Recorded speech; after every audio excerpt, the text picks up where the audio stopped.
10 মাস 10 দিন হয়ে গেছে। ওই মুহূর্তে আমার আল্লাহ এক যুগের পর একটা সন্তান দান করছি। আপনারা বলেন ধৈর্যের ফল আছে না নাই? আবার অন্য কোনো সন্তান নয়, ছেলে সন্তান দান করে নাই, আমার আল্লাহ তার একটা মেয়ে সন্তান দান করছে। আমার দেশের ভিতরে মেয়ে সন্তান কইলে অনেকে রাগ করে, আছে না নাই? আঙ্গুর সমাজে গাল ফুলাইলা, আঙ্গুর সমাজে কি কয়? গাল ফুলায়। হ্যাঁ, মেয়ে যদি হয় তার মনটা খারাপ হয়ে যায়। অথচ হাদিস শরীফের মধ্যে আছে, আল্লাহ যখন খুশি হয় তখন বান্দার সংসারে কন্যা সন্তান দান করে। অপন্দরে কষ্ট হইতেছে। এবার মেয়েটাকে মা খুঁজে পাইলেন জঙ্গলের পাশে। সকালবেলা সূর্য উঠে গেছে গো। সূর্য উঠে যাওয়ার পর এবার মেয়েটার মা পিছন দিক দিয়ে ডাক দিলেন। এবার মেয়েটা ওড়নাটা গায়ের মধ্যে দিয়ে মায়ের চেহারা দিকে তাকাইলেন। মেয়েটা ডাক দিয়া কয়, মা গো, তোমার চোখের মধ্যে কেন পানি দেখা যায়? এবার মেয়েটার মা ডাক দিয়া কয়, মা গো, তুমি আমার চোখের মধ্যে পানি দেখলা কেমনে? কই, এই তো দেখতেছি তোমার চোখের মধ্যে পানি দর দর করে ঝরতেছে। মেয়ের মা ডাক দিয়ে কয়, মা, তুমি না চোখে দেখো না, হঠাৎ করে তুমি আমার দিকে তাকাইয়া কিভাবে আমার চোখের পানি তুমি দেখলাম? এবার মেয়েটার এক দিয়ে কয়, মা গো, তুমি যদি আমার চোখের দেখার ব্যাখ্যা জানতে চাও, তাইলে যেই গাছের গোড়ার ভিতরে আমাকে বসায়া দিয়া গেছিলা, ওই গাছের গোড়ায় আমার নিয়ে যাওয়া লাগবে। এবার মেয়ের বাবা মেয়ের মা দুইজন তারে গাছের গোড়ার মধ্যে নিয়ে গেল। এবার মেয়েটার মা ডাক দিয়ে কয়, মা গো, তুমি কিভাবে চোখ ভালো হয়ে গেল? তোমার চোখের পরিবর্তনের রহস্য আমাকে বলো না। মেয়েটা ডাক দিয়া কয়, মা গো, ও আম্মা জান, আপনি যখন আমার চোখের ব্যথার জন্য অনেক ডাক্তার লাগাইলেন, অনেক কবিরাজ লাগাইলেন, কিন্তু আমার চোখের পরিবর্তন হয় না। মা, শেষ পর্যন্ত আপনি স্বপ্নে আদিষ্ট হইয়া আমার গাছের গোড়ায় নিয়ে আসলেন। যখন আপনি চলে গেলেন, ইন দি মিন টাইমে রাত্র যখন সন্ধ্যা পার হয়ে গেল, এবার ধীরে ধীরে রাত্রটা গভীর হয়ে যাইতেছে, কিন্তু আপনার আমার কাছে আসেন নাই। এ মা, হঠাৎ করে আমার কানের মধ্যে বাঘের গর্জন আসলো, বল্লুকের গর্জন আসলো, শ্রীগালের গর্জন আসলো। আপনারা জবান খুলে বলেন, যার কেউ নাই তার কে আছে? আল্লাহ রাব্বুল আলামিন বলেন, ওয়ালামু আন্নাল্লাহা মাআল মুত্তাকিন। যার কেউ নাই তার আল্লাহ আছে। তোমার ডানে বিপদ, বামে বিপদ, সামনে বিপদ, পিছনে বিপদ, তোমার অন্তরে যদি আল্লাহর ভয় থাকে, আল্লাহর উপরে তাওয়াক্কুল থাকে, দেখবেন তোমাকে আমার আল্লাহ অন্ধকার থেকে আলোর পথে নিয়ে আসবেন। আমার আল্লাহ রাব্বুল আলামিন বলেন, আল্লাহু ওয়ালিয়ুল্লাযিনা আমানু ইউখরিজুহুম মিনাজ যুলুমাতি ইলান নূর। আল্লাহ রাব্বুল আলামিন তোমাকে অন্ধকার থেকে আলোর পথে নিয়ে আসবেন যদি আমার আল্লাহ তোমাকে বন্ধু হিসেবে গ্রহণ করে ফেলে। হ্যাঁ বন্ধুরে, এই মেয়েটা ডাক দিয়া কয়, মাগো, আপনি আমার এখানে বসায় গেলেন, চতুর্দিকে বাঘ বল্লুকের আওয়াজ। হঠাৎ করে আমি মনে মনে ভাবলাম, আপনারও আমার পাশে নাই, এখন চতুর্দিকে বাঘ আসতেছি, আমি চোখে দেখি না, মনে হয় যেন বাঘে আমারে খাইয়া ফেলাইবো।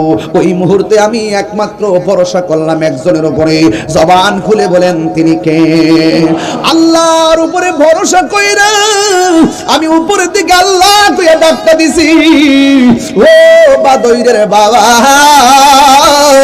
আমি যখন ডাকটা দিলাম, আমি দেখলাম হঠাৎ করে দুইটা পানির ফোঁটা আমার দুইটা অন্ধ চোখের উপরে পড়েছে।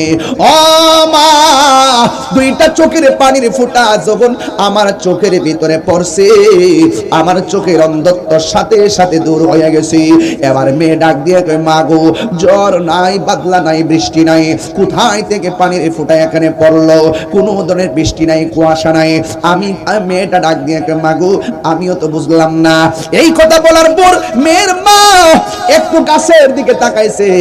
গাছের দিকে তাকাইয়া দেখতেছেন গাছের একটা ডাল দেখা যায়, ডালের ভিতরে দুইটা চড়ুই পাখি দেখা যায়। চড়ুই পাখি ডালের মধ্যে বৈশা বৈশা দর দর করে চোখের পানি ফালাইয়া ফালাইয়া কাঁদতেছে। মেয়ের মা আর বুঝতে দেরি নেই,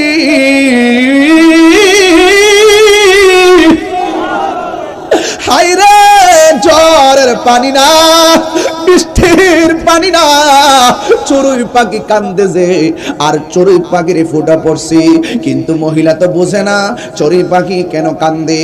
এবার চড়ুই পাখি থুতাটার উপরে কইরা আল্লাহরে ডাক দিয়ে কে আল্লাহ, ও আল্লাহ জবানটারে খুইলা দাও, আমি কেন কান্দি জগতের মানুষরে জানাইয়া দি, আমি কেন কান্দি জগতের মানুষগুলোরে জানাইয়া দি। প্রাণ দয়ালেরি আর পরীক্ষার সময় নাই, করো জোরে ক্ষমা চাই, শেষের খেয়া না নিলাই আমারে। আল্লাহ আকবার কয় না কি লাগে রে। প্রাণ দয়ালেরি আর পরীক্ষার সময় নাই, করো জোরে ক্ষমা চাই, শেষের খেয়া না নিলাই আমারে। আমার দিন কি এমনি যাবে, লোকে তোমায় কি বলিবে, আমার দিন কি এমনি যাবে, লোকে তোমায় কি বলিবে, এই দুঃখ রইল তাহির অন্তরে।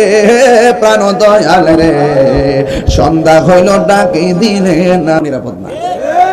এই জন্য আমি আপনাদের খেদমতে যতটুকু কথা বলবো আদবের সাথে বলার চেষ্টা করব, বিয়াদবি হলে ক্ষমা করবেন। কিছু ভাষা হতে পারে একটু কঠিন, আবার কিছু ভাষা হতে পারে অনেক মার্জিন। আমি চেষ্টা করব হক কথা বললে তিতা লাগতেই পারে, হ্যাঁ লাগতে পারে না ইনশাল্লাহ, হ্যাঁ লাগতে পারে, তিতা লাগবেই। তবে সবার তিতা লাগবে না, কাহারও কাছে চিনি নয় মধুর চাইতে আরো মিষ্টি লাগবে কথাগুলো, ঠিক কিনা বলেন? কারণ এটা মাসটা হলো জিলহজের মাস। কি মাস?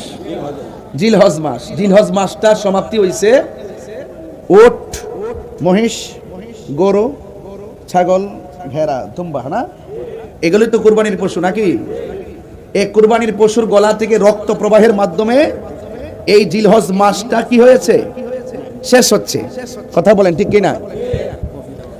এই মাসের পরে আরেকটি মাস যে আসবে এটা মুহররম মাস। এই মাসটা শুরু হয়েছে আহলে বাইত রাসূল সাল্লাল্লাহু আলাইহি সাল্লামের গলা থেকে তাজা রক্ত প্রবাহের মাধ্যমে। তো মানে একটা স্পিরিট মাস নিয়ে তো আমি ঠান্ডা কথা বলতে পারি না। ইসলাম জিন্দা হতা হ্যায় হর কারবালা কে বাদ। ইসলাম জিন্দা হয়েছে কারবালার মাধ্যমে। যুগে যুগে যখনই কোনো অপশক্তি ইসলামের নাম নিশানাকে মুছে ফেলার জন্য ষড়যন্ত্র করেছে, ঠিক ওই মুহূর্তে ইসলাম প্রেমিকরা, নবীর প্রেমিকরা তাদের গলার তাজা রক্ত দিয়ে ইসলামকে জিন্দা করেছেন। তো আমি যদি ওই সাহাবায়ে কেরামের আদর্শ হৃদয়ে ধারণ করি, আহলে বাইত রাসূল সাল্লাল্লাহু আলাইহি সাল্লামের আদর্শ হৃদয়ে ধারণ করি, তাহলে আমিও যদি ঘরের কোনায় বসে থেকে হবে না, আমাদেরকে প্রয়োজনে রক্ত দিতে হবে, ঠিক কিনা বলেন? এখানে এই মাসটা সামনে একটি মাস, এটা মুহররমের মাস। কি মাস? আমাদের মা বোনরা আজকে আসছে কিনা আমি জানি না, অনেক মা বোনরা মাহফিলে আসতে পারেন, প্রজেক্টরের মাধ্যমে ওয়াজ শুনতে পারেন। আপনাদেরকে একটু উদ্বুদ্ধ করছি মুহররম নিয়ে। আমাদের সামনে আশুরা আছে না নাই? রোজা আছে না নাই? হয়তো রোজা রাখবেন 9-10 তারিখ, আর না হয় 10-11 তারিখ। কয় দিন? 2 দিন। কয় দিন? 2 দিন। একটা হাদিস বলবো আপনাদের জ্ঞাতার্থে বলছি, যেহেতু সামনে আশুরা, মুহররমের মাস। রাসূল করিম সাল্লাল্লাহু আলাইহি সাল্লাম বলেছেন, আফদালুস সিয়ামি বাদা রমাদান শাহরুল্লাহিল মুহাররম। বলা হয়েছে যে আল্লাহ পাক রব্বুল আলামিন আমাদের জন্য যে রোজা দিয়েছেন, রমজান মাসে রোজা আছে না নাই? রমজানুল মুবারকের রোজার পরে সর্বোত্তম রোজা হলো আশুরা রোজা। বলেন কিসের রোজা? তাহলে এখন প্রস্তুতি নেবেন আপনারা। এরপরে বলা হয়েছে ওয়া আফদালুস সালাতি বাদাল ফরিদাতি সালাতুল লাইল। আমাদের সমাজে আল্লাহ প্রদত্ত আমাদেরকে 5 ওয়াক্ত নামাজ দিছে কি দেয় নাই? 5 ওয়াক্ত নামাজের পরে সর্বোত্তম নামাজ হলো তাহাজ্জুদের নামাজ। জোরে বলেন সুবহানাল্লাহ। বলেন কোন নামাজ? তাহাজ্জুদের নামাজ। এজন্য আপনাদের সকলকে অনুরোধ করে বলবো, আপনারা এখনই প্রস্তুতি গ্রহণ করেন। নামাজের কথা কেন বলছি? ইবাদতের কথা কেন বলছি? এই জন্য বলেছি, আজকে বাদরের মাঠ, আপনারা অসংখ্য মানুষ এসেছেন। অনেক মানুষ মনে মনে ভেবেছেন তাহিরি হুজুর তো অনেক ঝামেলা হয়, আবার আসে কি না, একটা দুদুল্যমান অবস্থা। আমাকে অনেকে ফোন দিয়েছেন, সবার ফোন তো আর ধরা সম্ভব না। অনেকে জানতেও চেয়েছেন আমি আসবো কিনা। আমি আপনাদের মাঝে এসেছি, তবে অনুরোধ করে বলবো, এই যে মাঠ, এখানে যে সবাই এসেছেন, কেউ হয়তো আমার কথা ধারণ করবেন, কেউ হয়তো আমার কথাকে কোট করবেন, কেউ হয়তো মনে মনে ভাববেন যত ভালো কথাই বলুক আমরা তাহির হুজুরকে পছন্দ করি না, এই জন্য আমরা ভালো কথা মানবো না। এরকম লোক সমাজে আছে কিনা বলেন? আরে ভাই, আপনার মন মানসিকতা এত নিচু হলো কেন? আর একটা রিকশাওয়ালাও যদি হক কথা বলে তার কথা মানতে আমরা বাধ্য। কথা বলেন ঠিক না বেঠে? একটা রাস্তার ছেলেও যদি হক কথা বলে, সত্য কথা বলে, এই কথা মেনে নেওয়ার নামই হলো মুসলমানিত্ব। কথা বলেন ঠিক না বেঠে? আমাদের সমাজের মানুষ দূরত্ব তৈরি করতে পছন্দ করে বেশি। আমরা ম্যানেজ করে কাজ করি। আমরা বড় আশাবাদী, আমরা এখনো আশাবাদী যে এই দেশ যদি শান্তির নিকেতন বানাতে হয়, দেশের প্রত্যেকটা মানুষের হৃদয়কে যদি আলোকিত করতে হয়, 100% কারবালার চেতনা লাগবে। হাত তুলে বলুন ঠিক না? ঠিক কিনা বলেন? কারবালার চেতনা যার হৃদয়ে থাকবে সে কোনোদিন মুনাফিক হতে পারে না।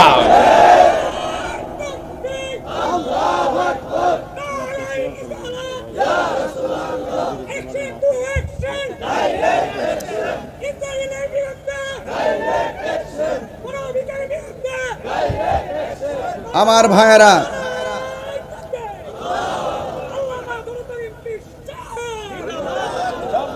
মারহাবা বলেন।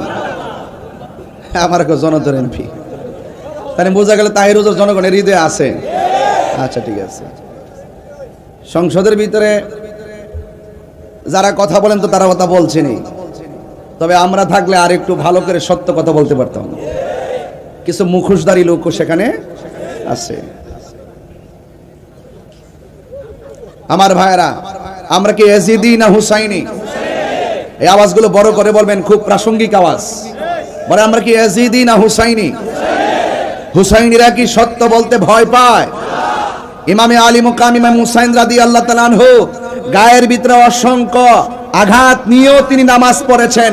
কেন পড়েছেন? একটা মাত্র কারণে পড়েছেন, ওই ময়দানে মুনাফিকরা নামাজ পড়েছে, ইমামে আলী মুকামও নামাজ পড়েছে।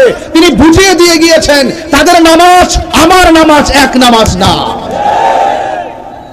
ঠিক না বেটি? এই জন্য আপনারা সতর্ক থাকবেন। মুহররমের মাস আসতেছে। এই মুহররমের মাস আমাদের প্রেমিকদের জন্য একটি চেতনার মাস। কথা কি সঠিক? কথা কি সঠিক? কেমন চেতনা? এই চেতনার তাৎপর্য কি? তাৎপর্য হলো যা আল হাক্কু ওয়া যাহাকাল বাতিল ইন্নাল বাতিলা কানা সাহুকা। এটা হলো অন্যায়ের কাছে কখনো মাথা নত করা যাবে। সত্য চিরদিনই সত্য, আর অসত্য চিরদিনই অসত্য। কথা বলেন ঠিক কিনা? এই জন্য নবী পাকের আওলাদ, পাকে পাঞ্জাতন, আজকে তো আমাদের সমাজে অনেকে আহলে বাইতের কথাও বলে মুখে, আবার তলে তলে ডলার খায়া কালার পাল্টা। আছে কিনা বলেন? আছে না? আছে। ডলার খায়া কালার পাল্টায়। হ্যাঁ, এরা মুখে মাওলা আলী রাদিয়াল্লাহু তাআলার নাম বলে আর তলে তলে সাহাবায়ে কেরামের বিরুদ্ধে কথা বলে। ঠিক না? এজন্য এদেরকে চিনতে হবে। আমরা হইলাম এমন ব্যক্তি, আমরা আহলে বাইত রাসূলকে ঈমানের অবিচ্ছেদ্য অংশ মনে করি, সাহাবায়ে কেরামদেরকে তাজিম তাকরীম মহব্বত করি। কথা কি সঠিক? অনেকে আমাদেরকে ট্যাগ লাগানোর চেষ্টা করে, অনেকে বলে আমরা নাকি আহলে বাইত বিদ্বেষী। জুতাটা খুললে সাফাত বাড়ি মারণ লাগেনি? ইউটিউবে কয় আর কি, সামনে আইসা কয় না। সারা জীবন কারবালার ওয়াজ করলাম, সারা জীবনই হাসান হুসাইনের শান গাইলাম, আর এখন তারা আহলে বাইতের মহব্বতের নেম প্লেট মুখের ভিতরে লাগাইয়া শিয়াদের কাছ থেকে ডলার খাইতেছে। এমন লোক কিন্তু এলাকাতে আছে। আবার কিন্তু ফিসাব নাম কিন্তু সুন্নিও কয়। নাম কি কয়? সুন্নি কয়। শিয়া কখনো সুন্নি হতে পারে না। কথা কি সঠিক বলতেছি? আমরা খারিজিও না, আমরা শিয়াও না, আমরা হলো আহলুস সুন্নাত ওয়াল জামাত, আহলে বাইতের মহব্বত। আজকে ওয়াজ শুরু করছি কারবালা দিয়া। কি দিয়া? সামনে মুহররম, মুহররম সম্মানিত। এটা অনেক আমাদেরকে স্পিরিট জাগিয়ে তোলে। আমার তো মনে হয় বাদুর গ্রামে যেই মানুষগুলো আসছেন, আজকে কারবালার ঘটনা যদি কোনো ইহুদিরা ঘটাইতো, কারবালার ঘটনা যদি কোনো খ্রিস্টানরা ঘটাইতো, মনটার মধ্যে বুঝ দিতাম কারবালার ঘটনা ঘটাইছে কে? দাড়িওয়ালা টুপিওয়ালা নামদারি মুসলমান মুনাফিকরা, কথা বলেন ঠিক কিনা? তা আমাদের সমাজে মনে এমন নামদারি মুসলমান নাই কি? আসেনি? দেখতে পুরা আল্লাহর, দেখতে পুরা আল্লাহর, হাকিকতে শয়তান, হাকিকতে শয়তান। এই জন্য যেহেতু দুনিয়া ছেড়ে চলে যেতে হবে, জানের মায়া তো করে লাভ নাই, আমরা একটু ইমানের মায়া করব, ইমানটা যেন নিয়ে মরতে পারি, কথা কোন ঠিক না বেটি? এই জন্য আহলে বাইত আমাদের মাথার তাজ, এতে কোনো সন্দেহ নাই। এই জন্য রাসূল করিম সাল্লাল্লাহু আলাইহি সাল্লাম বলেছেন যে আহলে বাইত হলো নূহ নবীর কিস্তির মতো। কার মতো? নূহ নবীর কিস্তির মতো। নূহ নবীকে যারা মেনেছেন তারা কিস্তির মধ্যে উঠেছেন, বেঁচে গিয়েছেন। আর যারা নূহ নবীকে মানে নাই, তারা কিস্তিতে উঠে নাই, তারা প্লাবনের মধ্যে ডুবে মারা গেছে। আর আমার আহলে বায়াত হলো নূহ নবীর কিস্তির মতো। তাদের মহব্বত যার অন্তরে থাকবে, পৃথিবীর কোনো বাতিল নামক অপশক্তি তার ঈমানকে লুণ্ঠন করতে পারবে না। বুঝতে পেরেছেন? এই জন্য আপনাদের সকলকে আমি সতর্ক করছি, প্রথম যেমন একটা জামানার মধ্যে আসছি, এই জামানাতে যত বাটপারি করা যায় সমাজে তার মূল্য বেশি। কথা কি সঠিক কিনা?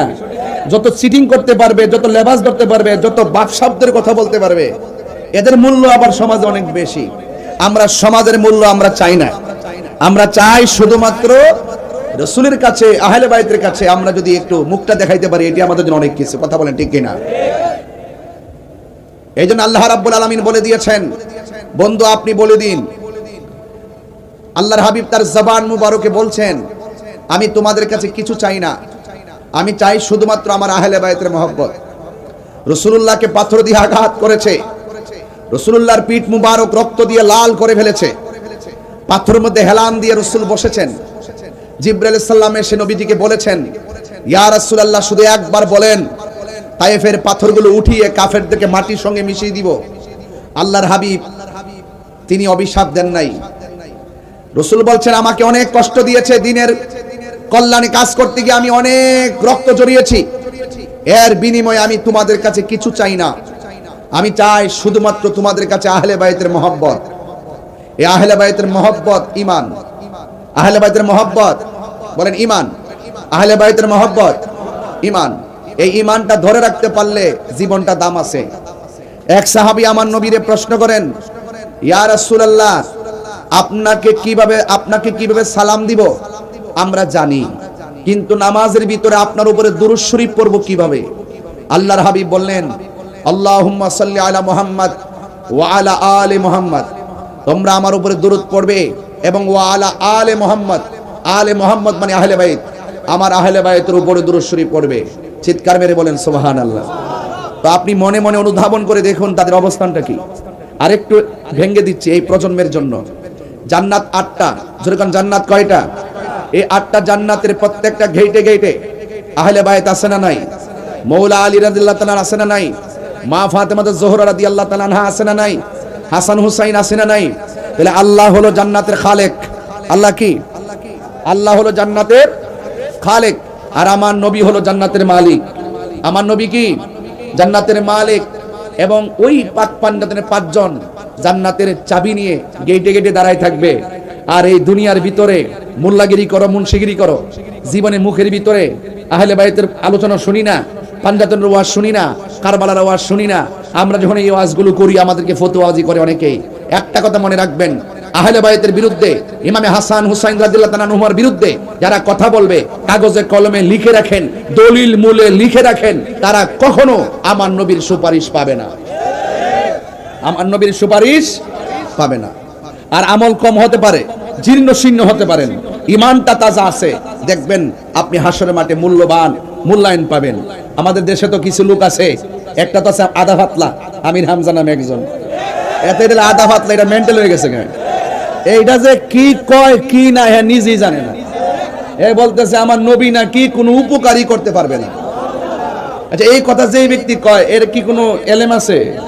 হ্যাঁ, এলেম নাই। এই জন্য এদেরকে বলি এখনো সময় আছে, ভালো করে লেখাপড়া করো। আমার নবীজি নাকি কোনো উপকার করতে পারবে না, এই কথা যারা বলে তার মানে বুঝতে হবে 100% ওরা নবীর দুশমন।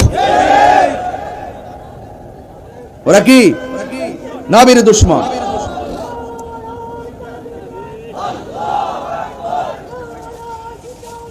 আরে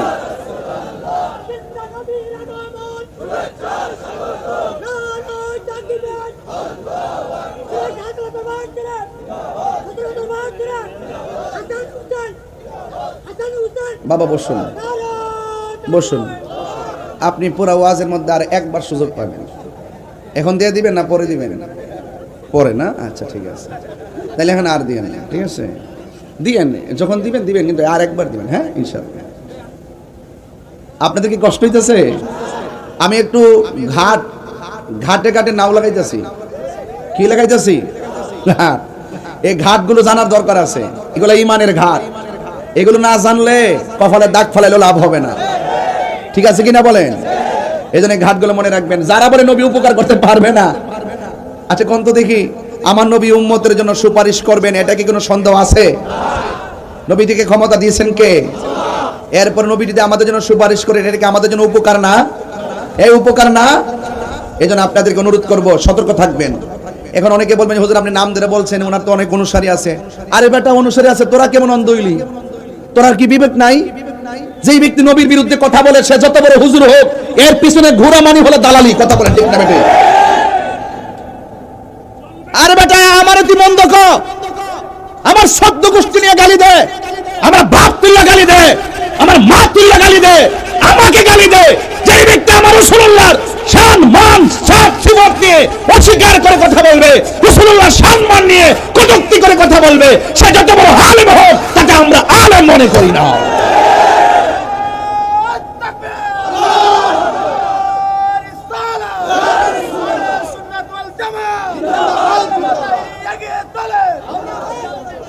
তাইলে বলুন তো দেখি, নবীর চাইতে সৃষ্টি জগতে কেউ কি আর বড় আছে?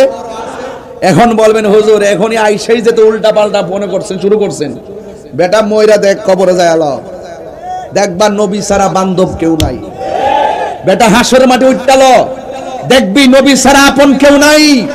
জাহান্নামের উপরে যখন ফুলসিরাতটা কায়েম হবে, ওই ঘাটে যাইয়া দেখো আমার মুস্তাফা ছাড়া আপন কেউ নাই। আর তুমি সেই নবীরে গালি দিয়া বলবা আমি বড় হুজুর। আমার কাছে কি তোমার টাইম আছে? খবরদার, এখনো সোজা লেজটারে টান দিছি, পাত্তর দিয়া বাইন্দা দিয়া সরিষার তেলটা টান দিলাম, কুত্তার মতন যাতে আবার না বেহাও।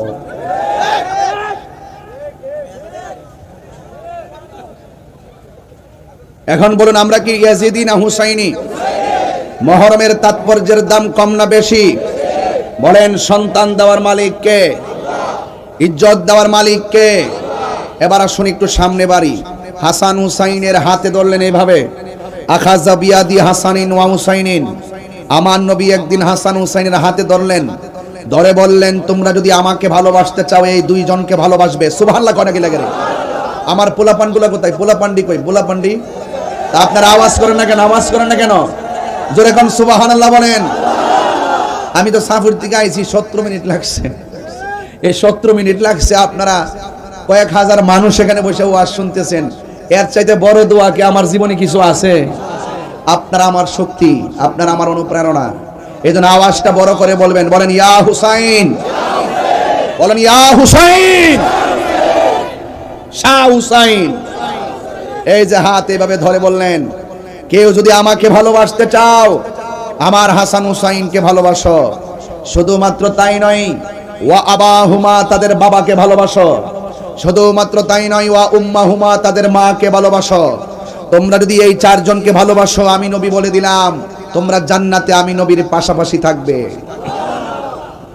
যাদেরকে ভালোবাসলে নবীর পাশে থাকা যায়, এদেরকে ভালো না বেশি কি পারা যায়? বলেন তাদেরকে ভালোবাসতে হবে, সিদ্ধান্ত কার? আল্লাহর। গভীর মনোযোগ, বেশি লম্বা চূড়া আলোচনা করব না, সময় মতো মাইকটা ছেড়ে দিব। বাদইরের বাবারা, ও কসবার বাবারা, খাওড়ার বাবারা, আমি তাহিরিকে নতুন করে চিনাইবার কিছু নাই। মনে বড় কষ্ট লাগে, মানুষ জেনে শুনে কিভাবে সত্যকে গোপন করে। আরে টাকা তো যেই কোনো মানুষ রুজি করে, টাকা পেলে, বান্ডেল পেলে মানুষ কেমনে সত্য গোপন করে ফেলে। ইসলাম ইসলাম অনেক মানুষ বলে রে বাজি, সময় মতো ইসলামের কথা কয় না। বান্ডেল পাইলে ইসলামের কথা আর কেউ বলে না। ও বন্ধু, আমি আপনাদের এই খেদমতে মুহররমকে সামনে রেখে কিছু কথা বলে যাব। ও আমার মা, ও আমার বাদুইরের মা, শুনে যান আমার কথা। আমার আল্লাহ রাব্বুল আলামিন কুরআনুল কারীমের মধ্যে সুন্দর করে বলে দিয়েছেন। আমার আল্লাহ বলেন, কুল লা আসআলুকুম আলাইহি আজরান ইল্লাল মাওয়াদ্দাতা ফিল কুরবা। আল্লাহ রাব্বুল আলামিন কয়, বন্ধু দেখেন, আল্লাহ নিজে কয় না, বন্ধু আপনি বলেন। তার মানে বোঝা গেল নবী হলো আল্লাহর সাক্ষী। নবী কি? নবী আল্লাহর সাক্ষী, তার বাস্তব প্রমাণ। আল্লাহ রাব্বুল আলামিন বলেন, কুল হুয়াল্লাহু আহাদ আল্লাহুস সামাদ লাম ইয়ালিদ ওয়া লাম ইউলাদ ওয়া লাম ইয়াকুল লাহু কুফুয়ান আহাদ। আল্লাহ বলে, ও বন্ধু আপনি বলে দিন আমি আল্লাহ হলাম এক। আল্লাহ বাদুরে গ্রামে নেমে এসে বলে নাই, কসবার জমিনে আল্লাহ মাটিতে নেমে এসে বলে নাই। আল্লাহ রাব্বুল আলামিন তার বন্ধু নবীকে দিয়া সুন্দর করে তার ওয়াহাদানিয়াতের স্লোগান সমাজে প্রচার করে দিলেন। আল্লাহ বলে, ও বন্ধু আপনি বলে দিন আমি তোমাদের গুনাহ শুধু মাফ করবে না, যারা তেলাওয়াত করবে আমার আল্লাহ তেলাওয়াতকারীর বাবা মার গুনাহ মাফ করে দিবে। আমার পাশে মাদ্রাসা আছে, ওরা শুনতেছে আমার ওয়াজ। ভালো করে শুনেন কি বলি। আমার ভুল হলে আমার দইরেন, কানে দইরা সংশোধন হয়ে যাব। হাই রে, সূরা ইখলাস এত দামি। আমার নবী আপনার নবী বলেন, যারা সূরা ইখলাসটা অন্তরে মনে প্রাণে ধারণ করবে, একদিন তো আমি মরে যাব, শিপন ভাইও দুনিয়া ছেড়ে চলে যাবে, কেউ দুনিয়াতে থাকবে না রে, কেউ থাকবে না। কিসের তো ধাক্কা ধাক্কি, কিসের তো ঠেলা ঢিলি। আরে আমিও তর্ক করছি, তুমিও তর্ক করছো। তর্ক করতে করতে মানুষ একদিন দুনিয়া ছেড়ে চলে যাচ্ছে। যদি পারেন সংশোধন হয়ে যান, যদি পারেন একসঙ্গে বসে সংশোধন হয়ে যান। অনুরোধ। আল্লাহর হাবিব সাল্লাল্লাহু তাআলা আলাইহি ওয়াসাল্লাম বলেন, উম্মত কেউ যদি মহব্বতের সাথে সূরা ইখলাস তেলাওয়াত করে, আর একদিন যদি মানুষটা মারা যায়, মারা গেলে বাদুরের কত মানুষ তাহিরির জানাজায় গিয়ে শরীক হবে, শিপন ভাইয়ের জানাজায় তাহিরির মতো কত মানুষ আসবে, অধ্যক্ষ নুরুল ইসলাম খান শাহীন সাহেবের জানাজায় কত মানুষ আসবে। আল্লাহর হাবিব বলে, মানুষ মারা গেলে মানুষ জানাজায় যায়, কিন্তু যারা সূরা ইখলাসটারে মহব্বত করে তেলাওয়াত করবে তার জানাজায় মানুষ তো আসবেই আসবে, কিন্তু তার জানাজার ভিতরে সূরা ইখলাসকে মহব্বত করার কারণে আমার আল্লাহ আসমান থেকে জিবরাইল আর মিকাইলকে তার জানাজার মধ্যে পাঠাইয়া দিবি। এই সূরাটা কি খুব বড় সূরা বলছি ভাই? আমি কি খুব বড় সূরা বলছি? একটু পড়েন না আমার সাথে দরদ লাগাইয়া। কুল হুয়াল্লাহু আহাদ আল্লাহুস সামাদ লাম ইয়ালিদ ওয়া লাম ইউলাদ ওয়া লাম ইয়াকুল লাহু কুফুয়ান আহাদ। আমার বাদইরের বন্ধুরা, সাম্বারি নিম্বারি রাইতলা কাইতলা, ও মন্দারপুরের বাবা, যত জায়গা থেকে এসেছেন সাম্বারির বাবা শুনে যান। আমার নবী আপনার নবী বলেন, কেউ যদি ফজরের নামাজের পর 10 বার সূরা ইখলাস পড়ে, কেউ যদি মাগরিবের নামাজের পর 10 বার সূরা ইখলাসটা পড়ে, আর ওই লোকটা একদিন যদি মারা যায়, আমার আল্লাহ তারে হাসরের ময়দান যেদিন কায়েম হয়ে যাবে, জাহান্নামের গেট, জাহান্নামের উপরে যেই দিন পুলসিরাতটা কায়েম হবে রে, ওই পুলসিরাতটা পাড়ি দিয়া জান্নাতে ঢুকাইয়া মাগরিবের নামাজের পরে 10 বার যারা সূরা ইখলাস পড়ে, ফজরের নামাজের পরে যারা 10 বার সূরা ইখলাস পড়ে, আমার আল্লাহ ওই ইখলাস তেলাওয়াতকারীর জন্য জান্নাতে বালাখানা বানায়া দিবে। এই জন্য আমার যুবক ভাইরা, আল্লাহ কয়, ও বন্ধু আপনি বলে দিন। আমার আল্লাহর হাবিব বলে, উম্মত রে, আমি তোমাদের কাছে কিছুই চাই না, আমি চাই শুধুমাত্র আমার আহলে বাইতের মহব্বত। মহব্বতটা কেমন করা লাগে আমার কাছ থেকে শুনে যান। এ আমার মা, মাগো মা, অনুরোধ করে বলে দিয়ে যায়, আজকের মাহফিলটা জানতেন মাহফিল মনে করবেন না। শাহাদাতে কারবালার মাসটাকে সামনে রেখা মুহররমের তাৎপর্য নিয়ে আলোচনা শুরু হয়ে গেল। এই পৃথিবীর ইতিহাসে এমন একটা নারী, ওই নারীটা আমার আল্লাহকে বড় মহব্বত করত, আমার নবীজিকে বড় মহব্বত করত। ও যুবকের দল, এই মহব্বতের মূল্য আল্লাহর কাছে অনেক বেশি। আমার নবী আপনার নবী রাহমাতুল লিল আলামিন বলেছেন, দায়ুস কোনোদিন জান্নাতে যাবে না। এই জন্য মা দায়ুস হওয়া যাবে না। সুকেজের ভিতরে শাড়ি কাপড় রাখতে রাখতে রাখতে রাখতে 2টা 3টা শাড়ি কাপড় দিয়া তোমার সুকেশটারে ভরপুর করে ফেলেছো, একটা বার ভাবলা না এই রঙিন শাড়ি তোমার চিরদিনের ড্রেস হবে না, চিরদিনের ড্রেসের রংটা হবে সাদা। এটার নাম হলো কাফনের কাপড়। ওই দিন হিসাব মিলাইয়া দেখলাম আতর লোবান আর গোলাপ জল আর কাফনের কাপড় সব মিলাইয়া 1100 টাকা, 1200 টাকা, 1400 টাকা লাগে। শেষ সরঞ্জাম তোমার জন্য 1400 টাকা লাগলো। এই জন্য দুনিয়া দুনিয়া কইরো না গো মা, এই কথাগুলো মহব্বতে শুনে যান। একটা মহিলা যার ঘরের ভিতরে কোনো সন্তান নাই, পুরুষটা এই 2টা স্বামী স্ত্রী মহব্বতের সংসার চলতেছে, আপনারা আওয়াজ করে বলুন সন্তান দেওয়ার মালিক কে? এই আওয়াজে মানি না, জবান খুলে বলুন সন্তান দেওয়ার মালিক কে? হাই রে,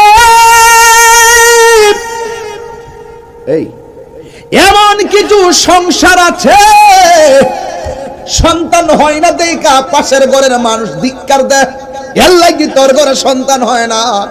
যেই মহিলাটারে ধিক্কার দেয় এই মহিলাটারে কলজা ফাইটটা যায়।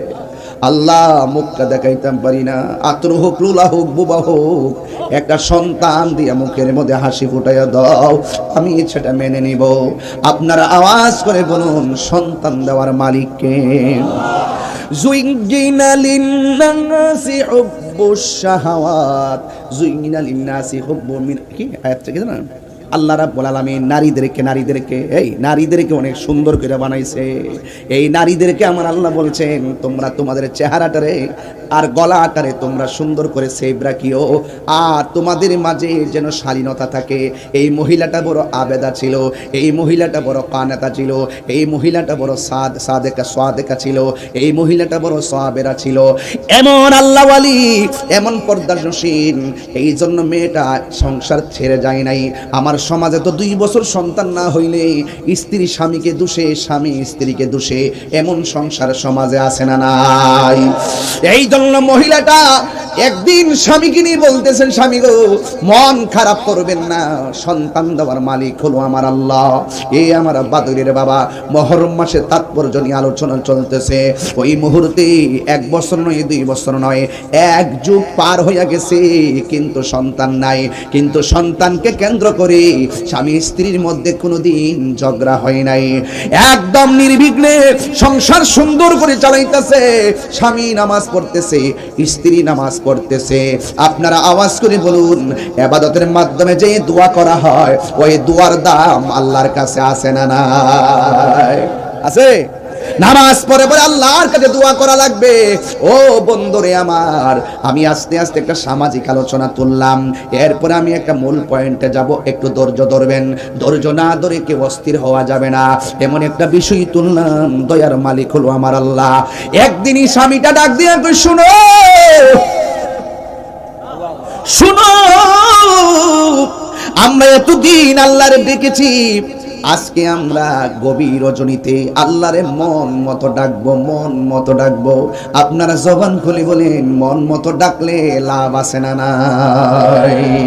ও বন্ধুরে, স্বামী একটা নামাজের মুসল্লাই দাঁড়ায় গেছে, স্ত্রী আর একটা মুসল্লাই দাঁড়ায় গেছে। আজকে আমাদের সমাজের ভিতরে স্বামী স্ত্রী পাশাপাশি নামাজে দাঁড়ায় না, একজন এক রুম, আরেকজন আরেক রুমে, একজন গিয়ে হোটেলে চাইনিজ খায়, আরেকজন ঘরে বসে চুলার পরে ভাত খায়, কেউ কাহারও খবর নাই না। এমন স্বামী স্ত্রী সংসার সমাজে আছে না নাই?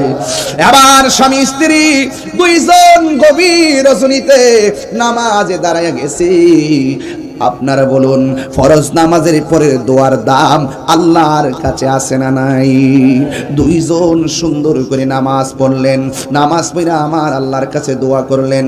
দোয়া করার পর এবার ইন দি মিন টাইমে স্বামী স্ত্রী প্রস্তুতি গ্রহণ করলেন। একটা মাস যখন পার হইয়া গেছে, স্ত্রীটা ডাক দিয়া কয়, স্বামী গো, আমার দিক কেমন কেমন লাগে। এর দ্বারা প্রমাণ হইয়া যায় আমার আল্লাহ তাদের ডাক কবুল কইরা ফেলাইছি। আরো বড় করে বলেন না সুবহানাল্লাহ।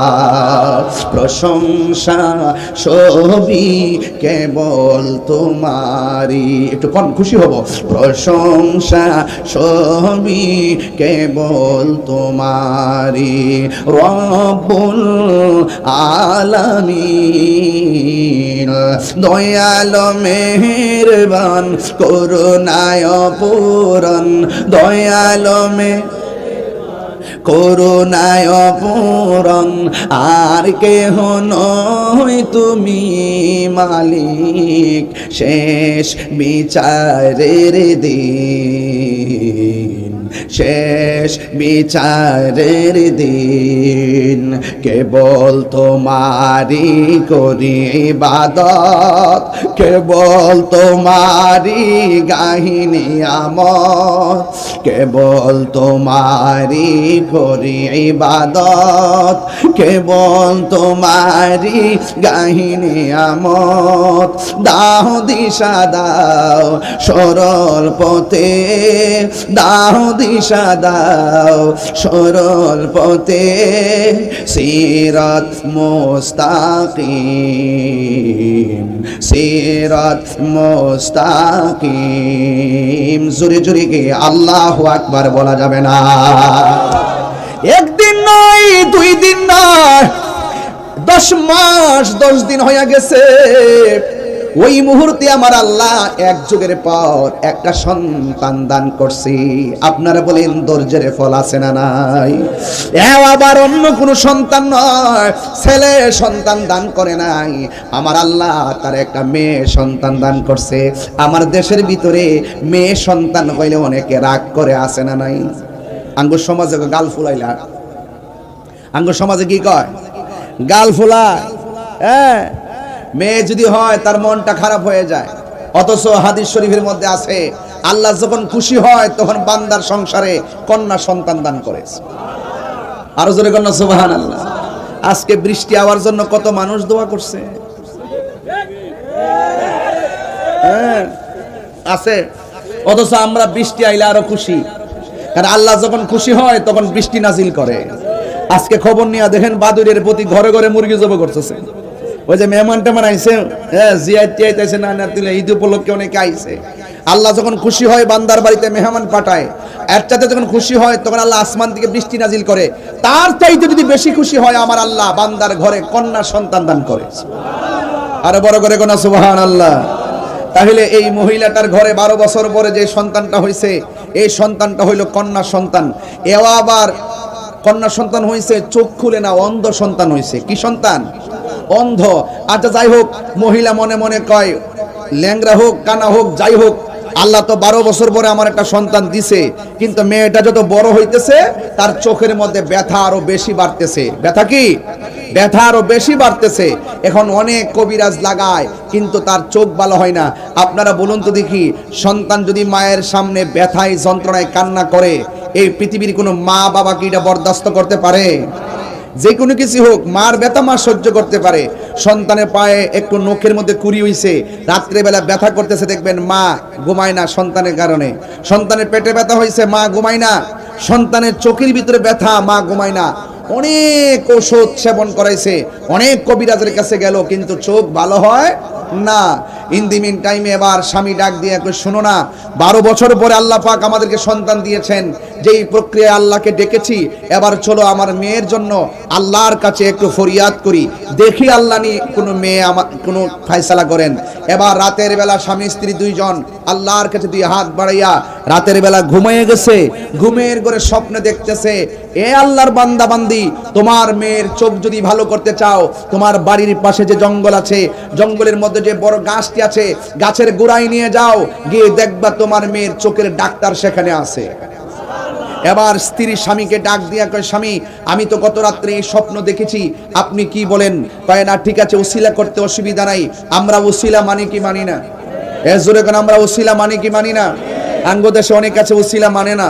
আমরা কেন আল্লাহর ওলির দরবারে যাই, এই জন্য অনেকে আমাদেরকে মাজার পূজারি বলে গালি দেয়। কথা কোন ঠিক আছে নি?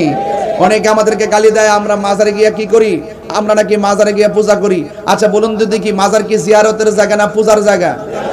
জিয়ারত করা কি হারাম না সুন্নত? আরে বড় করে কোন না, হারাম না সুন্নত? এই সুন্নত পদ্ধতিকে যারা পূজার সঙ্গে তুলনা করে তাদের ঈমান কি আছে না গেছে? এই জন্য বলবো লাগাতার বলবেন না। অনেকে বলে আমরা গিয়ে মাজারে সেজদা করি। আপনারা কি দেখেছেন আমরা কখনো মাজারে সেজদা করেছি? আপনারা কি দেখাইতে পারবেন যে সুন্নিরা কোন মাজারে গিয়ে সেজদা করেছে? কোন জায়গায় কোন মাজারের ভিতরে কে বা কারা হঠাৎ করে আপ্পা দিয়ে হইরে গেছে গা, হে কি লেগে পড়ছে পাগল, হে গেছি গাছ না কি লেগে পড়ছে, হ্যাঁ এর ব্যাখ্যার কাছ থেকে নও না কি লেগে যায় পড়ছে। আমরা কোন সময় মাজারে গিয়ে সেজদা করি না। আমরা লাগাতার বলে কিছু হইলো আমরা মাজার পূজারি, আমরা মাজার পূজারি, এইভাবে এমন ভাবে ট্যাগ দেওয়া শুরু করে। আচ্ছা মাজারের মধ্যে দুই একজন যাই গিয়া, মাজারের ভিতরে দুই একজন যাই যায় যদি কোনো সমাজ বহির্ভূত কোনো কাজ করে, এটা হলো বিচ্ছিন্ন একটা ঘটনা, এগুলো আমরা সমাধান করব। কথা কন ঠিক না বেঠিক? কিন্তু লাগাতার যখন পুরা সুন্নি অঙ্গনকে মাজার পূজারি বলে ট্যাগ দিবেন, এর দ্বারা আপনাদের সঙ্গে আমাদের দূরত্ব কি কমবে না আরো বাড়বে? আরো কমবে না বাড়বে? প্রতিহিংসার বশবর্তী হয়ে মিথ্যা অপবাদ দেওয়ার শাস্তি কতটুকু এটা তো আপনারা ভালো করে জানেন। মাথা ব্যথা হয়েছে বলেই গলা কেটে ফেলে দিয়েন না। আমাদের সমাজে অনেক মাদ্রাসার ভিতরে তো অনেক ধরনের অপ্রীতিকর ঘটনা ঘটে, ঘটে কি ঘটে না? তাই বলি কি আমরা মাদ্রাসা ভেঙ্গালামো? তাই বলি কি মাদ্রাসা ভেঙে ফেলতে হবে? এটা বিচ্ছিন্ন ঘটনা করতে পারে, শাস্তি দিতে হবে, তাদেরকে আইনের আওতায় আনতে হবে। কথা কোন ঠিক না বেঠিক? আপনি হুট করে জানগা মাজার ভাঙবা লেগে সাহস তো কম না, ঠেঙ্গের নালা কিন্তু ভেঙ্গালামো। কেল্লা আবার মাজারের মধ্যে আয়া যাও, ঠেঙ্গের গোড়ে কিন্তু ঠাকতো না করে দিলাম। এগুলো করতে করতে করতে খাইতে খেতে ফেট আয়, আর কইতে কইতে মুখ খায় তাহেরি কিন্তু এই দেশে বাইজ্ঞা যাওই না ফিরান না, একটা কথা কইয়া দিলাম, সাবধান কইয়া দিলাম। হ্যাঁ, কোন ধরনের কোনো মাজারে যদি কোনো অসামাজিক কাজ হয়, আমরা সেটা অসামাজিক কাজ প্রতিরোধ করবো। কোনো মাজারে যদি শরীয়ত বহির্ভূত কাজ হয়, তোমরা আমরা সবাই মিললে সেটা প্রতিহত করব। কিন্তু ঢালাও ভাবে আল্লাহর ওলির মাজারকে ভাঙার জন্য নির্লভ সদরে আসবে, তাদের ঠ্যাং ভেঙে বুড়িগঙ্গায় ভাসায় দিবেন ইনশাআল্লাহ।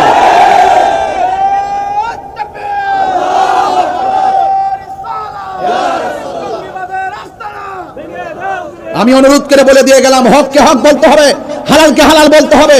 সেই জন্য আমি দেখেছি বাবা শাহ আলী মুগদাদি রহমাতুল্লাহের মাজারের ভিতরে জিয়ারতকারীদের উপর আক্রমণ করা হয়েছে, বাক্তি ধরানো হয়েছে, সেই বাক্তিগুলোকে লাঠি দিয়ে ভেঙে ফেলা হয়েছে। তোমাকে স্পর্ধা কে দিয়েছে? আল্লাহর মাজার, এটা সুন্নিদের রক্ষণাবেক্ষণের একটি চূড়ান্ত জায়গা, এগুলো আমরা রক্ষণাবেক্ষণ করেছি। তোমরা তো এখন মাজার দখল করতে যাচ্ছ বাক্সের টাকা খাওয়ার জন্য।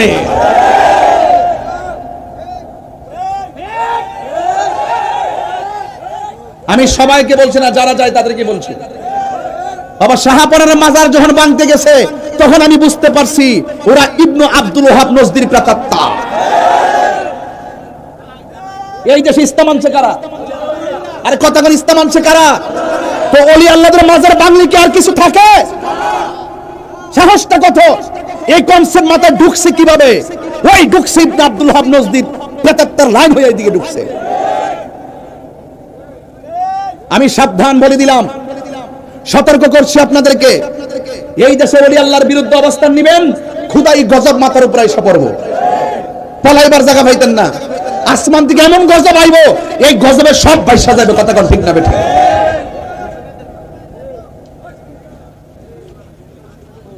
অনুরোধ করব, এই দেশে ইসলাম আনছেন আল্লাহর ওলিগণ।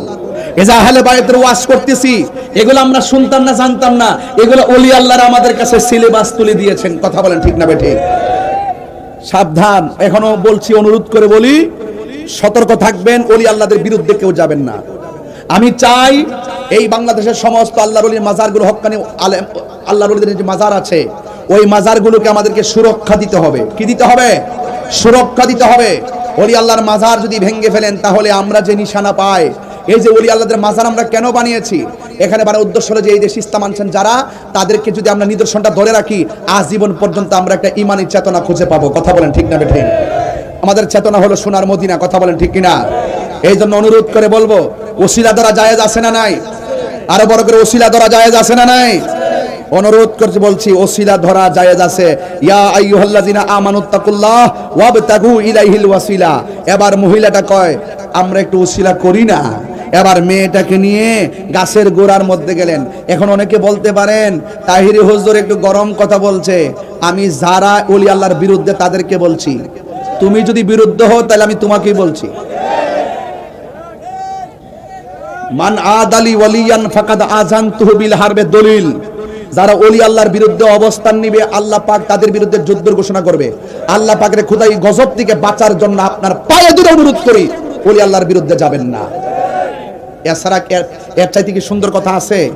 পায়ে ধরে কইলাম ওলি আল্লাহদের আদর্শের বাইরে যায়েন না। যদি যান দিন থাকবে না, সব গুমরা হয়ে যাবে। সব কি হয়ে যাবে? গুমরা হয়ে যাবে। এজন্য এখনো সময় আছে, চালাও সে পথে যে পথে তোমার প্রিয়জন গিয়েছেন চলি। এই প্রিয়জন হলো আল্লাহর ওলিগণ। কথা বলেন ঠিক কিনা? এই মহিলাটা স্বামীকে নিয়ে চলে গেল গাছের গোড়ায়। গাছের গোড়ায় গেল ওসিলা তালাশ করবেন। এবার ওই মহিলাজন গাছের গোড়ার মধ্যে চলে গেলেন। এবার গাছের গোড়ার মধ্যে মেয়েটাকে বসাইলেন। মেয়েটাকে বসাইয়া স্বামী জঙ্গলের এক প্রান্তে চলে গেছে, আর স্ত্রী আর এক প্রান্তে চলে গেছে। এবার দুইজন দুই প্রান্তে চলে গেল। রাত্র গভীর হয়ে গেল। রাত্র গভীর হয়ে গেল। ওই গভীর হয়ে যাওয়ার পর এবার স্ত্রী মনে মনে ভাবেন, আমার মেয়েটাকে আমি গাছের গোড়ায় বসাইছি, হয় না হয়তো ভাগ বল্লুক ধরতে পারে। এবার স্ত্রী এবং স্বামী দুইজন গাছের গোড়ার মধ্যে যখন চলে আসলেন, গাছের গোড়ার মধ্যে আসার পরে বন্ধুরা রে আমার, ও আমার বাদরের বাবারা, মহব্বত নিয়ে বসে যান। এবার যখন ওই স্বামী আসলেন, আয়েশা দেখতেছেন 12 বছর পর যে সন্তানটা আল্লাহ দান করেছেন, এই সন্তানটা গাছের গোড়ার মধ্যে নাই। এই সন্তানটা কোথায় গেল? মা কান্দে, সন্তানের বাবা কান্দে। আপনারা জবান খুলে বলুন, সন্তান 12 বছর পরে পাইলেন, এই সন্তানটাকে এখন খুঁজে পাওয়া যায় না। আপনারা জবান খুলে বলেন, মায়ের মনে দুঃখ লাগে কি লাগে না? বিদেশ বিরাজ্যে সন্তান যার বিপদে পড়ে যায়, সবাই পশু পাখি জানার আগে আগে যেন যেন মায়ে, এই জন্য মা সন্তানের জন্য পাগল হয়ে গেল। এবার মা এক প্রান্তে চলে গেল, আর মনে মনে ভাবতেছে, আমার মেয়েটাকে কি কেউ কিডন্যাপ করে নিয়ে গেল নাকি? আমার মেয়েটাকে আবার কি বাঘে বল্লকে খেয়ে ফেললো নাকি? এবার মার মনে শান্তি নাই, বাবার মনে শান্তি নাই। ও বন্ধুরি, আপনি বিদেশ থাকেন হয়তো জানেন না, আপনার মা আপনার জন্য কেমন কান্না করে, আপনার মা আপনার জন্য কেমন কান্না করে। হ্যাঁ বন্ধুগণ, ওই মুহূর্তে এবার মহিলাটার চোখের পানি ফেলায়া কান্দে, যাই আল্লাহ আমাকে একটা সন্তান দিয়েছে, নাকি আবার বাঘে শ্রীগালে খাইয়া ফেলাইছে। এইগুলা বলতে বলতে সারাটা রাত সন্তানের জন্য মা কান্না শুরু করলেন। ও বন্ধুরে, আপনারা জবান খুলে বলেন, যার কেউ নাই তার কে আসি? এত গভীর রজনীতে স্বামী একদিকে, স্ত্রী আরেক দিকে, সারাটা রাত সন্তানটাকে খুঁজে পাই নাই। ওই মুহূর্তে সকাল হয়ে গেছে, সূর্য মামা উঠে গেছে, আর মহিলা মেয়েটার মা নদীর পারে গেল। জঙ্গলের পারে একটা পাহাড়ে কোনা দিয়া সূর্যটা উঠেছে। ওই জায়গার মধ্যে যখন গেলেন, মা দুঃখিনী তাকাইয়া দেখতেছেন, এই মেয়েটাকে আগের দিন থেকে রাত্রে বেলা খুঁজে পাওয়া যায় নাই। হঠাৎ করে তাকাইয়া দেখেন, এই মেয়েটা উড়নাটা ছড়াইয়া সূর্যের দিকে তাকাইয়া রইছে। এবার মেয়ের মা পিছন দিকটা ডাক দিয়া কয়, মা গো, হারানো মাকে পাইলি মার বেদন কেমন লাগে? যেই মা হারানো সন্তান পায় সে বুঝে হারানো মেয়েকে খুঁজে পেলে তার অনুভূতি কি। এই পৃথিবীর মধ্যে সবাই দোয়া করে স্বার্থ নিয়া, আর মা দোয়া করে একমাত্র নিঃস্বার্থ ভাবে। আরে বুড়া বাপ বুড়া হয়ে গেছে, এখন দেখতেছ লড়তে পারে না, ফুট ফুট করতে করতে বাপ তার কোমরের হাড় ক্ষয় হয়ে গেছে, পিঠের মধ্যে দাঁড়ার মধ্যে ব্যথা হয়ে গেছে। কিন্তু খবরদার, এই বাপের খবর না নিয়া মাহফিলে আসলে লাভ হবে না, বাপ মার খবর না নিয়া খানায় কাবা গেলেও লাভ হবে না। কথা কোন ঠিক কিনা? এমন অনেক সন্তান আছে কুরবানি করছে, বাপের খবর লয় নাই। সঠিক নি? গত কয়েকদিন আগে নিউজ তো টপ নিউজ, কুরবানির 4 দিন আগে মেয়ের পাশের ঘরে মা মারা গেছে। ঈদ গেল, ঈদের 4 দিন পরে দুর্গন্ধ যখন ছুটছে, তখন থেকে পাশের ঘরে মা মইরা ফুচ্চা রইছে। এও আবার এক ছেলে সচিব, আর এক ছেলে ভার্সিটির অধ্যাপক, আর এক ছেলে কানাডা, আর মেয়ে হলো স্কুলের লেকচারার। এত বড় একটা স্ট্যান্ডার্ড ফ্যামিলির মা পাশের রুমে পড়ে মরে পড়ে আছে, অথচ ঈদ গেল, ঈদের খবরও নিল না। আরে নাফরমান কুলাঙ্গার, এই মারে ছাড়া তুই গোশত খাইলি কেমনে? আর মারা তুই খবর না নিয়া ঈদগায় যাইলি কেমনে? কথা কোন ঠিক কিনা? শিক্ষা। আরে নূরজাহান, মহিলার নাম হলো নূরজাহান, আর নূরজাহান এই সন্তানটারে বুকের তাজা রক্ত পানি কইরা সন্তানকে শিক্ষিত বানাইছে, কিন্তু কুলাঙ্গার সন্তানরা মানুষ হতে পারে না। এই কথা বলেন ঠিক? শুধু লেখাপড়া করলে চলবো? মাইক দিয়ে দইরা ওয়াজ করলে চলবো? বাপ্পারে কষ্ট দিয়া খানাই কাবা হস করলে লাভ হইতো না। তাহির একটু করা কথা কই দিক্কা, একটু তো মাজারের কথা কইছি কি রে, দুষ্কর সদিককে কইছি, এখন সচিবের বিরুদ্ধে অবস্থান নিলাম কেন? তুই ওই কুলাঙ্গার সন্তান মায়ের সঙ্গে নাফরমানিমূলক আচরণ করেছে দেখা আমি তার বিরোধিতা করেছি। আবার কেমন দেখেন, যখন পুলিশ তারে জেরা করতে গেছে, তখন সে পুলিশের হয়রানি থেকে বাঁচার জন্য মায়ের মাতৃত্বকে অস্বীকার করছে। তাই এমন ঘটনা বাদরেও আছে, এমন ঘটনা ব্রাহ্মণবাড়িয়াও আছে, এমন ঘটনা প্রতি সমাজে সমাজে ঘটতেছে, কিন্তু আমরা বুঝতেছি না। এমন বহুত মা বাপ সন্তানের দেওয়া পাহাড় পরিমাণ কষ্ট লইয়া দুনিয়ার থেকে শ্বাসটা ফালাইয়া বিদায় হয়ে গেছে। সামাজিক ভাবে সন্তান মাটি দিয়ে ঠিকই, কিন্তু মনে মনে কই মরছে ভালো হইছে। এমন কুলাঙ্গার সন্তান প্রত্যেকটা সমাজে আছে, আছে না নাই বলেন?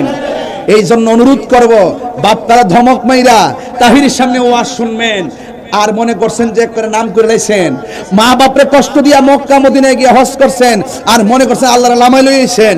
সাবধান কইয়া দিলাম, মা বাপরে কষ্ট দিয়া খানায় কাবায় গেল লাভ হবে না। যেই ফিসাব কইব মা বাপ লাগতো না, আমি তো তোর সব, এটা ফিসাব না, এটা সকাল বেলার বাই ফেসাব।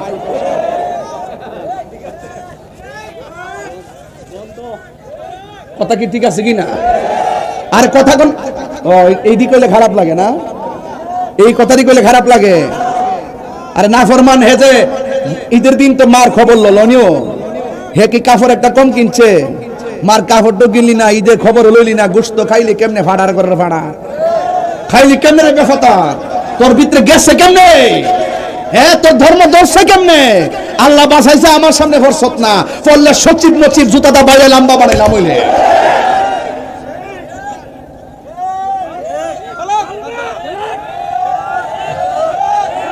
কথা কি সঠিক? কথা কি সঠিক? আপনি খবর নিয়ে দেখবেন, মা এত কষ্ট করে সন্তানকে এত লেভেলের বিসিএস ক্যাডার বানাইছে, সচিব বানাইছে। অধিকাংশ মা বৃদ্ধাশ্রমে বাস করে।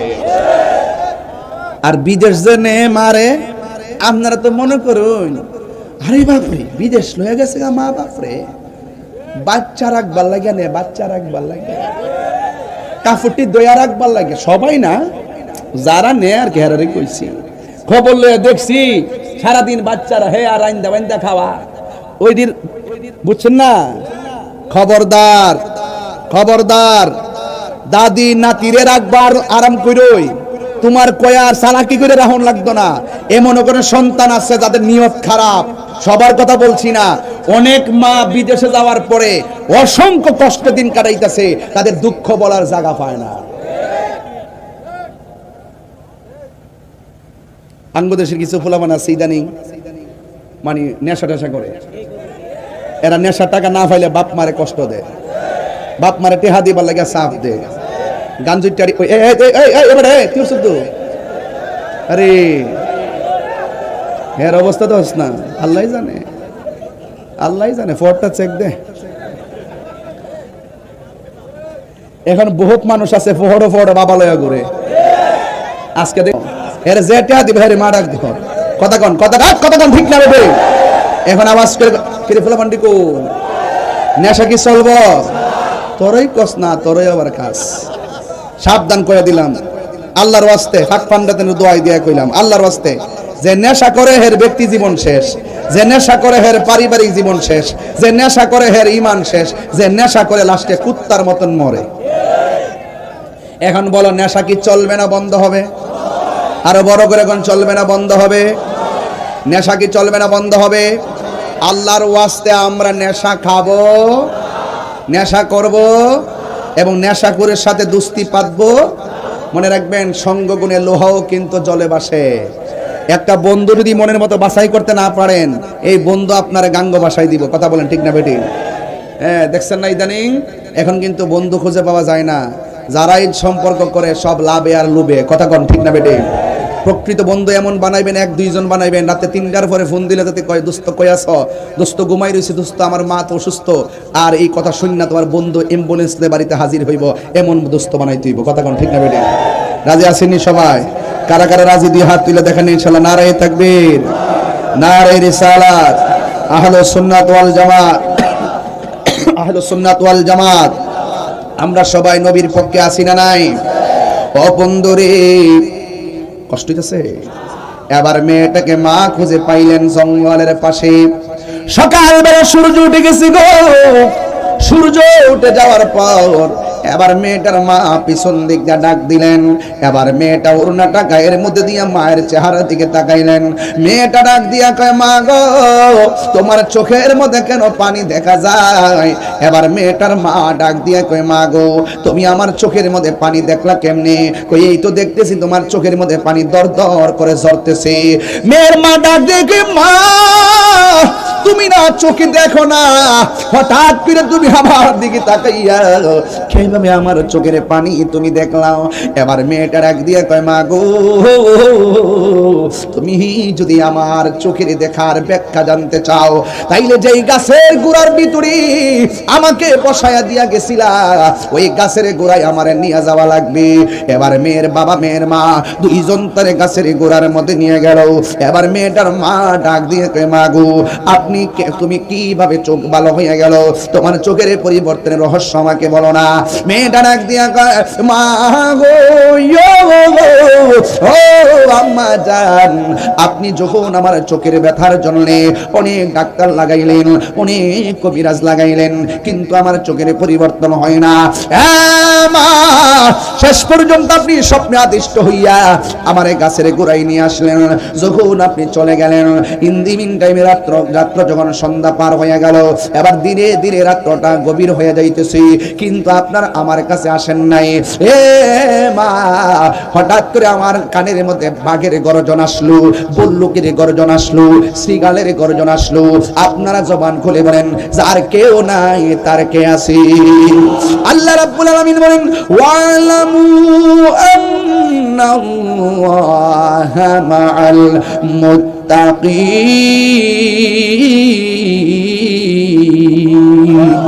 যার কেউ নাই তার আল্লাহ আছে। তোমার ডানে বিপদ, বামে বিপদ, সামনে বিপদ, পিছনে বিপদ, তোমার অন্তরে যদি আল্লাহর ভয় থাকে, আল্লাহর উপরে তাওয়াক্কুল থাকে, দেখবেন তোমাকে আমার আল্লাহ অন্ধকার থেকে আলোর পথে নিয়ে আসবেন। আমার আল্লাহ রাব্বুল আলামিন বলেন, আল্লাহু ওয়ালিয়ুল্লাযিনা আমানু ইউখরিজুহুম মিনাজ যুলুমাতি ইলান নূর। আল্লাহ রাব্বুল আলামিন তোমাকে অন্ধকার থেকে আলোর পথে নিয়ে আসবেন, যদি আমার আল্লাহ তোমাকে বন্ধু হিসেবে গ্রহণ করে ফেলে। হ্যাঁ বন্ধুরে, এই মেয়েটা ডাক দিয়া কয়, মা গো, আপনি আমার এখানে বসায় গেলেন, চতুর্দিকে বাঘ বল্লুকের আওয়াজ। হঠাৎ করে আমি মনে মনে ভাবলাম, আপনারও আমার পাশে নাই, এখন চতুর্দিকে বাঘ আসতেছি, আমি চোখে দেখি না, মনে হয় যেন বাঘে আমারে খাইয়া ফেলাইব। ওই মুহূর্তে আমি একমাত্র ভরসা করলাম একজনের উপরে। জবান খুলে বলেন, তিনি কে? আল্লাহর উপরে ভরসা কইরা আমি উপরের দিকে আল্লাহ কইয়া ডাকতে দিছি, ও বাদইরের বাবা। আমি যখন ডাকটা দিলাম, আমি দেখলাম হঠাৎ করে দুইটা পানির ফোঁটা আমার দুইটা অন্ধ চোখের উপরে পড়েছে। ও মা, দুইটা চোখের পানির ফোঁটা যখন আমার চোখের ভিতরে পড়ছে, আমার চোখের অন্ধত্ব সাথে সাথে দূর হয়ে গেছে। এবার মেয়ে ডাক দিয়ে কয়, মা গো, জ্বর নাই, বাদলা নাই, বৃষ্টি নাই, কোথায় থেকে পানির ফোঁটা এখানে পড়লো? কোনো ধরনের বৃষ্টি নাই, কুয়াশা নাই। আমি মেয়েটা ডাক দিয়ে কয়, মা গো, গো, আমিও তো বুঝলাম না। এই কথা বলার পর মেয়ের মা একটু গাছের দিকে তাকাইছে। গাছের দিকে তাকাইয়া দেখতেছেন গাছের একটা ডাল দেখা যায়, ডালের ভিতরে দুইটা চড়ুই পাখি দেখা যায়। চড়ুই পাখি ডালের মধ্যে বৈশা বৈশা দর দর করে চোখের পানি ফালাইয়া ফালাইয়া কাঁদতেছে। মেয়ের মা আর বুঝতে দেরি নেই,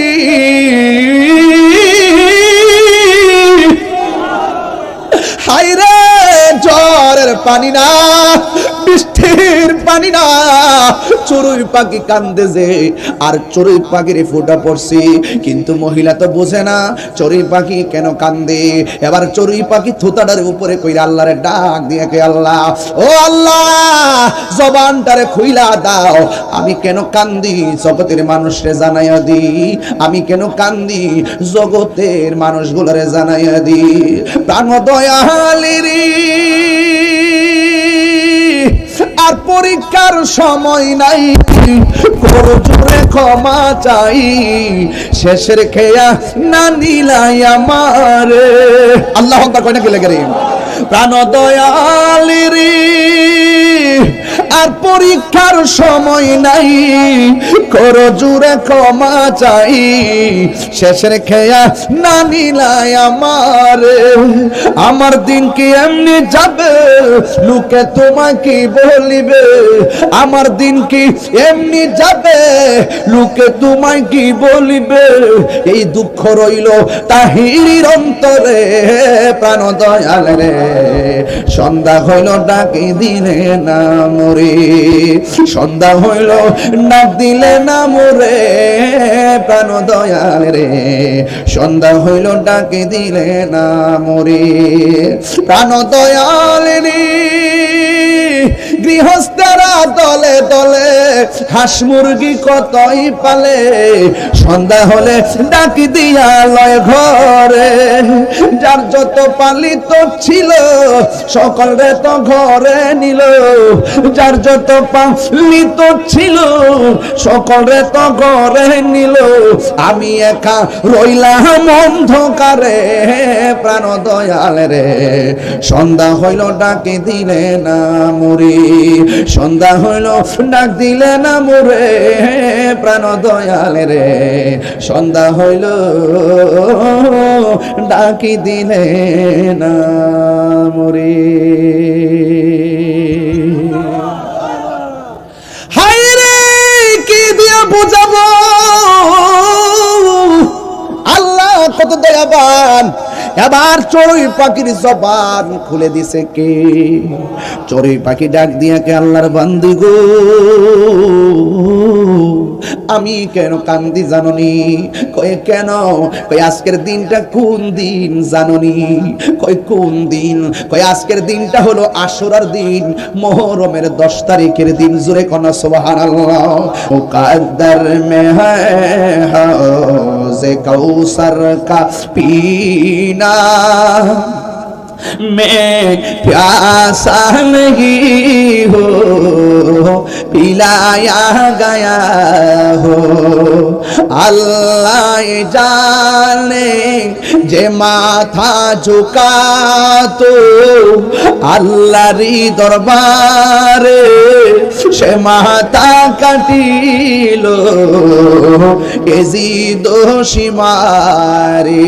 আল্লাহ কোনকে লিখেন যে মাথা ঝুকাতো আল্লাহরি দরবারে সে মাথা কাটিল এজিদ সীমারে। শাহাদাতের মর্যাদা লাভ করেছি, শাহাদাতের মর্যাদা লাভ করেছি। আমি মরেছি এমন নয়, জিন্দা হয়েছি। আমি মরেছি এমন নয়, জিন্দা হয়েছি। ওহে কুফাবাসী আমায় মুসাফির ভেবো না, আমি এমনিতে আসিনি, দাওয়াতে এসেছি। শাহাদ মেহমান বানিয়ে কি যে কষ্ট দিল, আমি কাঁদিতে আসিনি, কাঁদানো হয়েছে। আজকের দিনটা কোন দিন? আজকের দিনটা হলো মুহররমের 10 তারিখের দিন। আকাশে কান্দে, বাতাসে কান্দে, কান্দে দরিয়ার পানি। দুই পুত্র হারায়া কান্দে ফাতেমা জননী রে, হায়রে আমার সোনার চন্দ্রমণি। আল্লাহ বলে ও জিবরাইল, ও জিবরাইল যাও না রে চলিয়া, 70,000 ফেরেশতা নামাও জানাজার লাগিয়া রে, হায়রে আমার সোনার চন্দ্রমণি।